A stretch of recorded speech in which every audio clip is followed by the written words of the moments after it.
Still here with you on Classic FM 97.3, and it's 8 o'clock. You know what time it is. Well, it's a new show now, and it's a spin-off of Business Half Hour. It is called Follow the Money by Ugodre. Good morning, Ugo. How are you doing? Fine, Bukola. Good morning. How was your weekend? It wasn't bad at all. Just perusing the papers and the news coming out of the social media. And I'm like, don't go there. Is it happening? Don't go there. Are we looking? Lagos State, what is going on? Anyway, guys, good morning, everybody. Hope you had a great weekend. This is Follow the Money. On this show, you follow me as I try to break down key economic issues and, things that happen in the financial market, stock market, currency markets, bond markets. All of it, we're going to try and make sense of it every week, every Monday. So if there's anything you missed out during the week that or anything that you think you need a bit more clarity about, I'm going to try to address that today.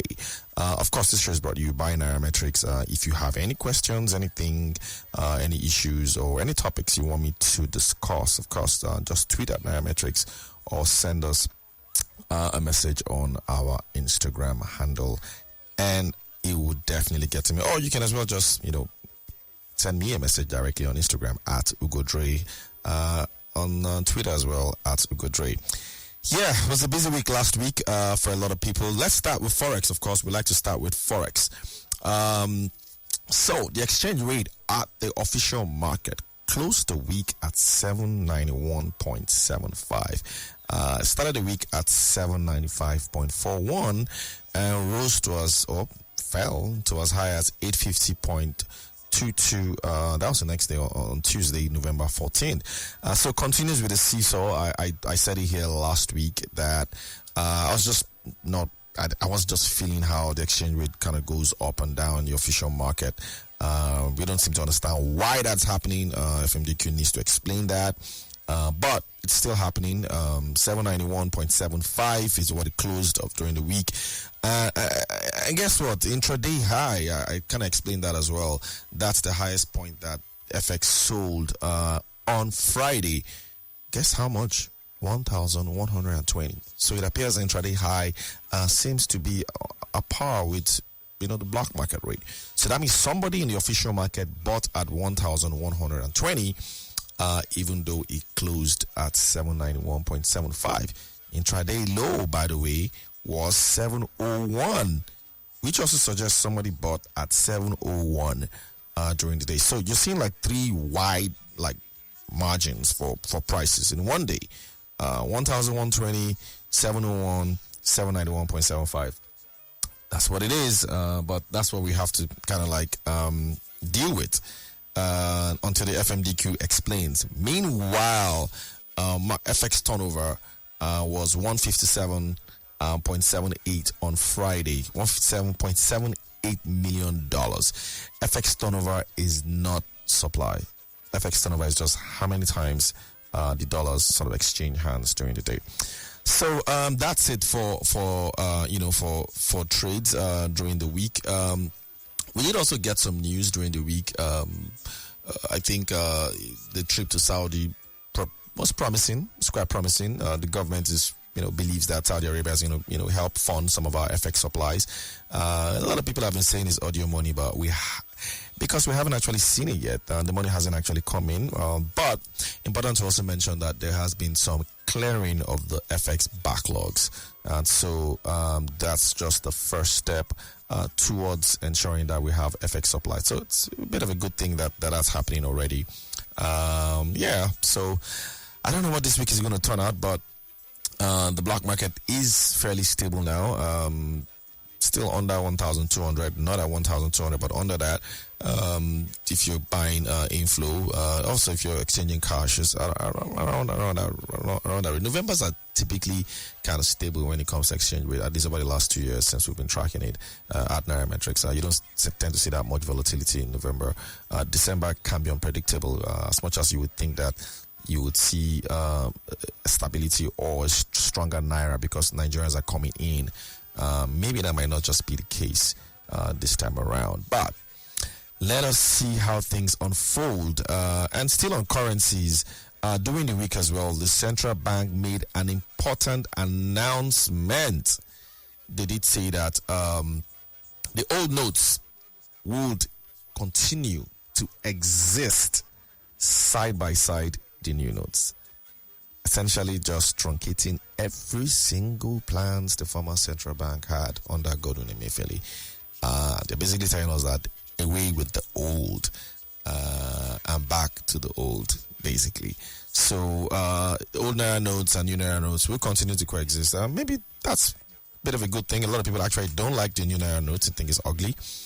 So it's probably going to exist now with the old Naira notes. So you don't have to worry about accepting or rejecting old Naira notes. By the way, currency and circulation kind of rose as well. We did notice that. I think there was a report on Nairametrics on currency circulation being at around close to where it was before we had the currency change last year. If you all recall, one of the reasons that they gave us for the currency change was that there was just too much money in circulation, and that was also one of the reasons why we're having higher inflationary. One of the reasons why we're in a higher inflationary environment. However, now that the current administration and of course the current CBN, don't really care about that. They are saying that currency in circulation is not so much of a challenge for them at the moment, and so we're gonna have to learn to live with the current currency in circulation, which is slightly just over 3 trillion naira, almost close to pre-naira redesign level.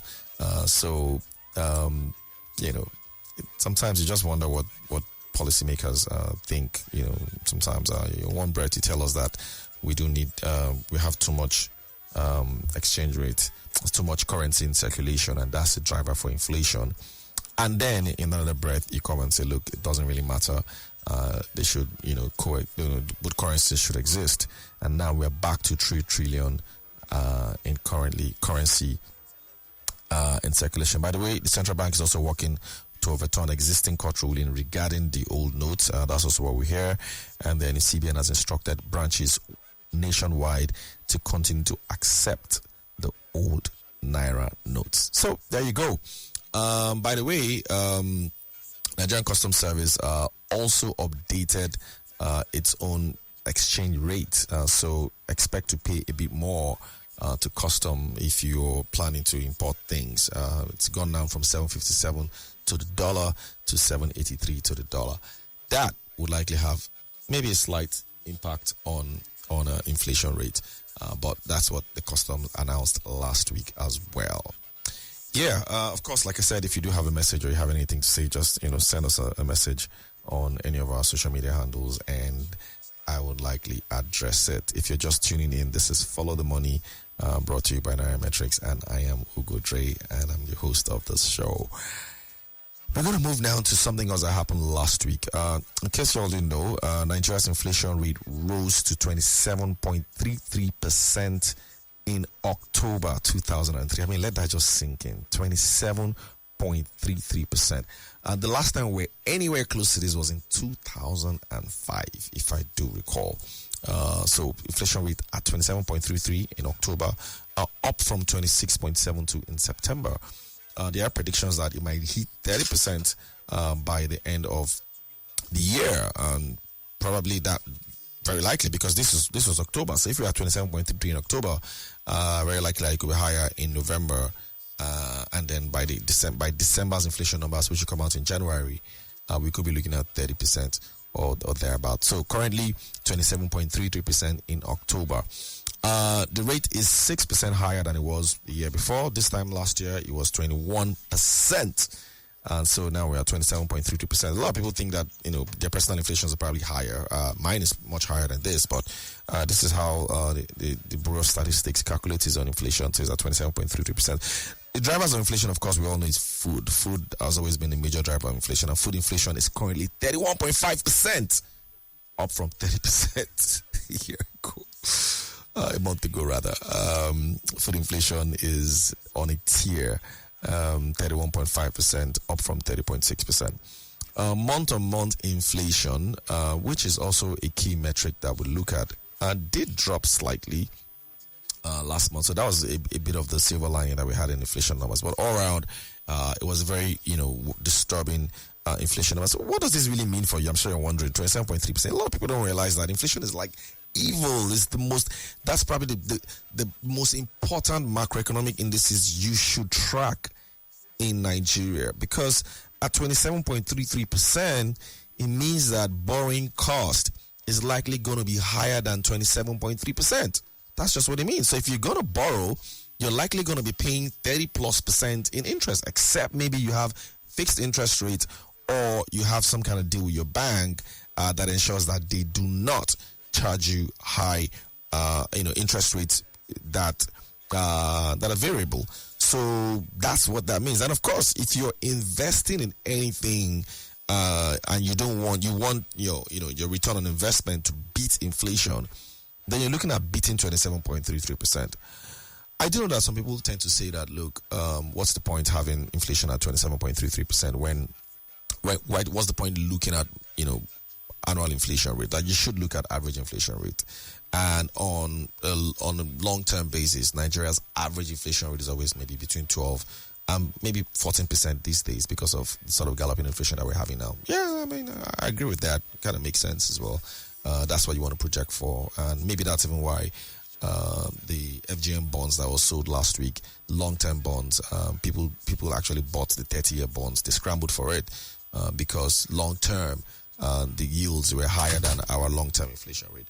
But guys, at the end of the day, I don't know how many people invest that long-term. Maybe pension funds or mutual funds probably works for them. But for regular investors like you and I, you don't want your return to be eaten by inflation. So if inflation rate is 27.33%, you got to be going for returns that are higher than 27.33%. How many investments can give you that? Like, how many things can you invest in that will give you over 30% return annually? Very difficult to find. And so inflation is such a bad thing. Inflation is also why, people basically shortchange you. Inflation is also why you have a business and, maybe your employees are gaming you, probably trying to, steal from you. Inflation is what's driving corruption. Inflation is probably why you have a lot of substandard goods as well, flowing into the market. Fake products. These are all, symptoms of high inflationary environment. And so it's a very disturbing number. And, people in higher places like in government should be held accountable to this. They should tell us how are they going to drop inflation numbers? That should be the number one metric. 27.33%. I do know that at some point it was over 40% in Ghana. But we're not Ghana. 27.3% is pretty high for inflation, and it does connote a whole lot of trouble down the line for those who may not be checking. By the way, if you go on nairametrics.com, you would see as well states with the highest inflation rate, which perhaps means these are states that are the most expensive to live in if you use inflation as your metric. So I'm just going to run down the top 10 states that have the highest inflation rate. Nigeria. Let's see if your state of origin is there. So, drum roll. Kwara State, number 10, has inflation rate of about 28%.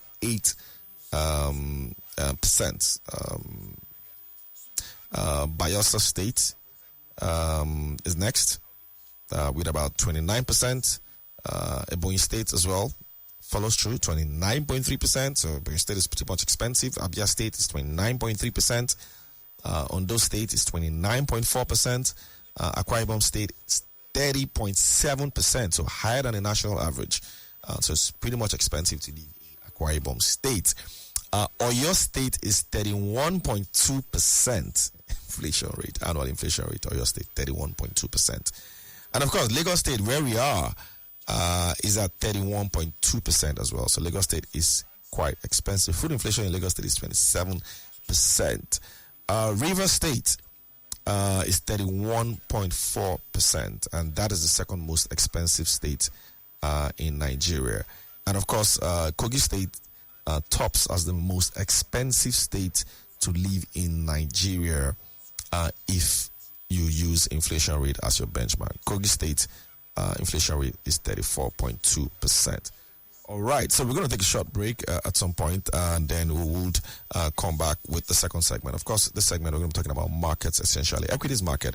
There's some news about Union Bank, and there's news as well on Mikio. We do have news on Mikio. And of course, Unity Bank and Providus Bank. What's going on there? Stay tuned. All right, welcome back. This is Follow the Money, brought to you by Nairametrics. My name is Ugodre, and I am breaking down key economic issues and market-related issues that happened last week, trying to make sense of some of them. We have discussed exchange rate and inflation rate. Of course, if you did miss any part of this, there is a broadcast that you can, there's a way you can still go back and listen to this. Check where you listen to your podcast on Spotify and on YouTube. We're currently broadcasting live on YouTube, by the way. So if you go on YouTube now, you can actually see me right in the studio as I run down key economic issues that happened during the week. Of course, so we now move into the equities market. I mean, for those who follow me a lot, I do like the equities market because I invest a lot in Nigerian stocks and US stocks as well. Equities market is one of the biggest wealth creators out there, regardless of what people say about stock market.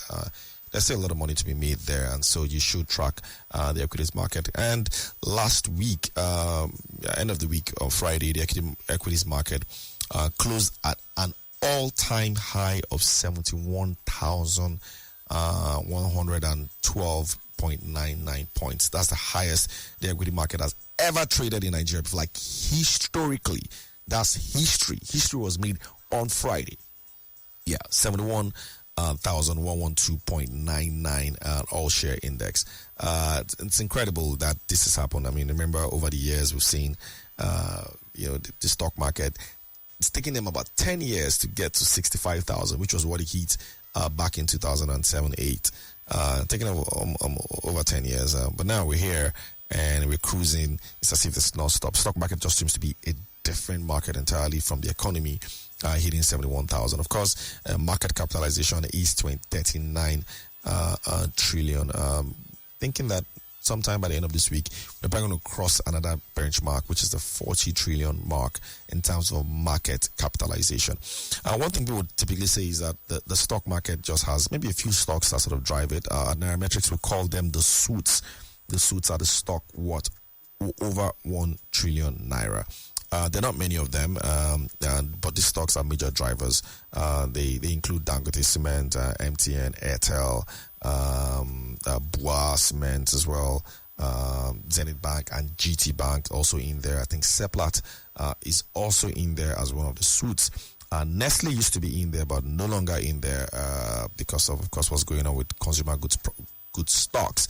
But these are the stocks that sort of make up suit. And of course, there's the likes of Ugodre that is just very close to hitting 1 trillion naira in market capitalization. So when these stocks sneeze, the stock market catches cold. So these are the major drivers. But we're close to 40 trillion. Likely going to hit it by the end of this week. 71,000 points. Impressive as well. Last week we heard. We got a scoop. We heard that Unity Bank and Providus Bank were discussing a potential business combination. At least that's what we were told. Business combination is different from an acquisition, so it doesn't look like your typical acquisition. Maybe it sounds like a bit more like a merger, but they used the term business combination. That's what we were told. That both banks were looking at coming together. They're kind of different, because Unity Bank is a much older bank. And it's a bank made up of several other banks. I think over a dozen banks as well, if you all recall. And then Providus Bank is a newer generation bank. Probably existed just barely 5 years. And it has made its own mark as well as a newer bank, courted mostly by startups. So this deal appears to be about trying to be a lot bigger. Appears Providus Bank is looking to leverage on Unity Bank's branch, spread, and of course its own, market share in quotes. But Unity Bank seems to have a bit of challenge as well. not want to go into their books, but I mean, you can go to Nairametrics and read that up.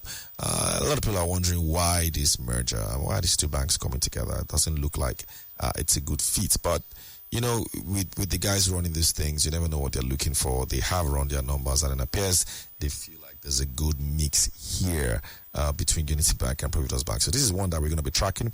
It's not official yet, by the way, so it's just scoops. It was in some outlets last week as well. Unity Bank and Providus Bank, they haven't come out to make any statement yet. So might just be one of those things that you hear that never comes to fruition. Recall a few years ago, Unity Bank did also, was also in this sort of discussion when the gist was that they were going to be acquired by, I think it was called Milost Global back then, but that didn't turn out at all. That sort of fell through. But this time around, this is looking like something that might happen. And if you speak to industry watchers, they will tell you, yes, that there's something like this going on as well. Talking about banks, one of Nigeria's oldest banks and most, one of the most respected banks that we've had. Growing up, this was one of those banks that you sort of look up to. I still remember when they hit the 1 billion, total assets back then, and it was like major news for them. It had that white horse that was just running through and told you they hit the 1 billion mark. Union Bank, Union Bank of Nigeria announced that they were going to be delisting from the stock exchange after 52 years.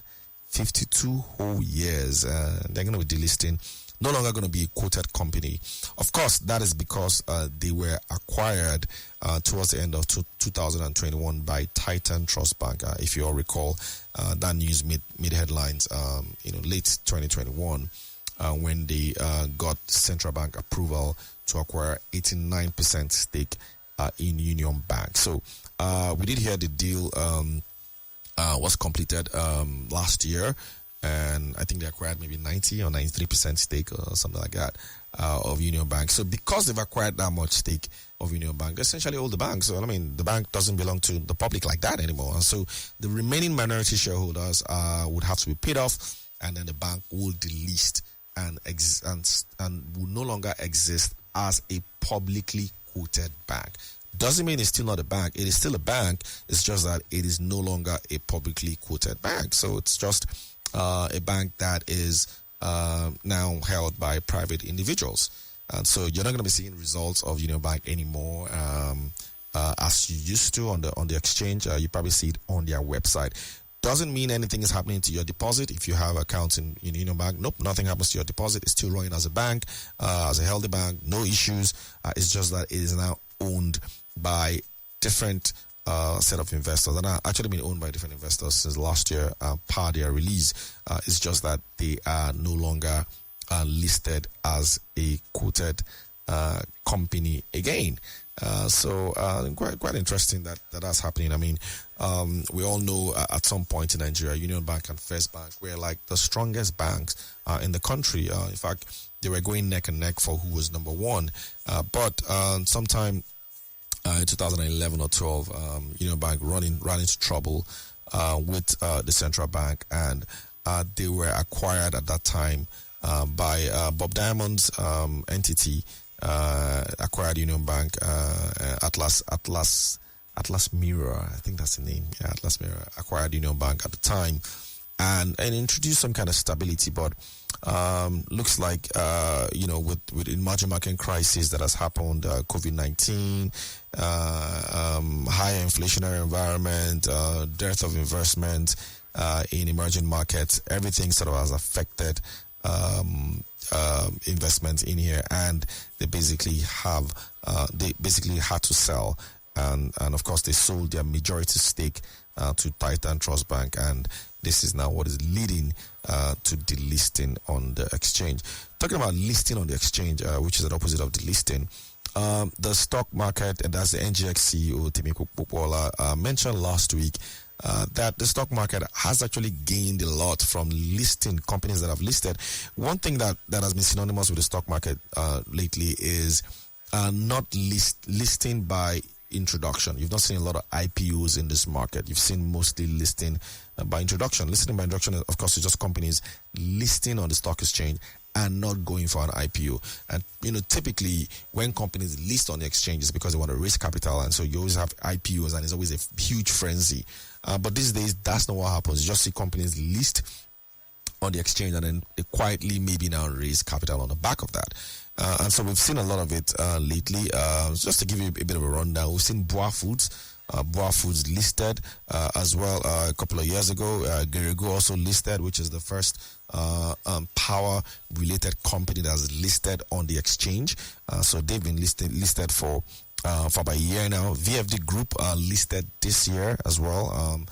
Incredible story for VFD Group, by the way. And so they also listed this year on the exchange. And of course, there's also the first listed investment trust company. That's the Nigerian Infrastructure Debt Fund.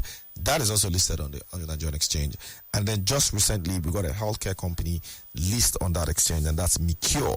Micure listed on the exchange during the week. To last week, and they've been like the top gainer since they listed on the exchange. So we've seen a lot of that lately, and that looks like how a lot of companies choose to list on the exchange. They prefer to list by introduction rather than just basically running IPOs. It's still good. At least there are companies out there that available for us to list in.